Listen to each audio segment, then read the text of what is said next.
Hi hello नमस्कार, crazy and food मराठीमध्ये तुम्हा सर्वांचं स्वागत आहे।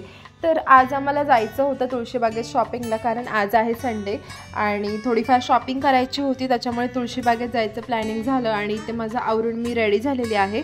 तर आता अध्यायचं सुद्धा मला आवरायचं आहे आणि छान असं पॅक होऊन आता आम्ही जाणार आहोत, कारण बाहेर प्रचंड अशी थंडी आहे।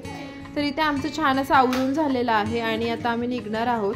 तर आता आम्ही निघतोय आणि सगळ्यात पहिलं आम्हाला अध्यायला सोडायचं आहे, कारण जे पुण्यात राहतात त्यांना माहिती आहे संडेला खूप गर्दी असते तुळशीबागेत शॉपिंगसाठी, त्याच्यामुळे आम्ही त्याला सोबत नाही घेऊन जाणार आहोत। तर सगळ्यात पहिलं आम्ही त्याला सोडणार आहे आणि आता मी माझ्या मम्मीकडे चाललेली आहे त्याला सोडण्यासाठी। त्याला तिथे सोडून मग आम्ही निघणार आहोत शॉपिंगसाठी।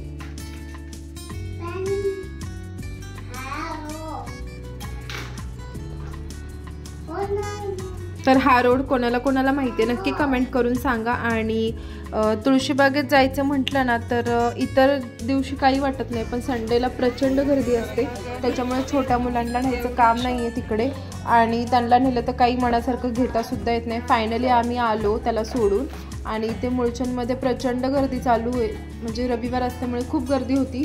मला हवी तशी मनासारखी मी शॉपिंग केली आणि आता आम्ही निघालेलो आहोत घरी।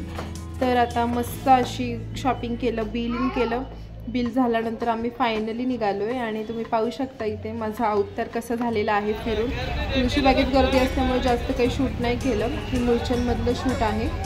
तर इथे सुद्धा प्रचंड गर्दी होती। नंतर बाप्पाचं दर्शन घेतलं आणि तुम्ही सुद्धा दर्शन घ्या बाप्पाचं।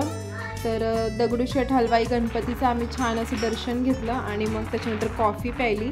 कॉफी प्यायल्यानंतर परत आम्ही घरी गेलो मग, आणि घरी गेल्यानंतर अध्यायला घेतलं सोबत, मम्मीकडे जाऊन त्याला घेतलं आम्ही सगळ्यात पहिलं आणि त्याच्यानंतर मग त्रिमूर्ती चौकात आलो। मस्त अशी पावभाजी खाली। कोणाला वेगवेगळे पदार्थ ट्राय करायला आवडतात त्यांनी नक्की त्रिमूर्ती चौकामध्ये भेट द्या, भारती विद्यापीठच्या बॅक साईडला। इथे तुम्हाला खूप वेगवेगळे पदार्थ असे खायला आणि बघायला मिळतील, तर ज्यांना आवडतं त्यांनी नक्की भेट द्या। प्रचंड भूक लागलेली, त्याच्यामुळे मस्त अशी पावभाजी खाल्ली आणि नेहमीच घरची पावभाजी खातो, पण फर्स्ट टाईम आज मी बाहेरची ट्राय केली, बट मला काही टेस्ट एवढी म्हणजे खूपच जास्त आवडली नाही, ओके ओके होती टेस्ट। आणि मग असं झालं आमच्या दिवसाचा शेवट। खूप सारी शॉपिंग केली, फिरलो, मस्त असं खाल्लं। आणि जर तुम्हाला हा व्हिडिओ आवडला असेल तर लाईक शेअर सबस्क्राईब करा आणि अध्याय बघा कसा इथे मस्त असं बघतोय। छान अशी टोपी घातली होती आणि क्यूट दिसत होता। सो इथे पाहू शकता पावभाजी दिसायला खूपच टेम्पटिंग टेस्टी दिसत होती, पण चवीला काही तेवढी खास नव्हती ती।